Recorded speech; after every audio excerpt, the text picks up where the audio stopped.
हज़ूर मेरा सवाल ये है कि एक आम अहमदी और एक मूसी शख्स में क्या फ़र्क है? एक आम आदमी और एक एक आम मूसी। हाँ जी। मूसी कुर्बानी में ज़्यादा आगे होता है। वो अपने माल का कम से कम 1/10 खुदा के खातिर वक़्फ़ कर देता है और ये वसीयत करता है कि मेरे मरने के बाद भी जो मेरी जायदाद हो उसका 1/10 दे दिया जाए। लेकिन ऐसे भी हैं जिन्होंने 1/3 की वसीयत की हुई है। आम जो चंदा है वो तो 40वां हिस्सा है, कहाँ 40वां हिस्सा और कहाँ 1/3।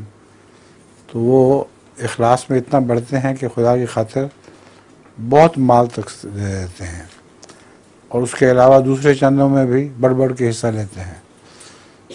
फिर वसीयत की शर्तों में नेकी की शर्तें भी हैं बाज़। वो शर्त, वो सारी बातें पानी चाहिए, पाई जानी चाहिए। तो वसीयत करना बड़ा मुश्किल काम है, मगर बहरहाल अल्लाह तौफीक दे तो कर लेते हैं लोग।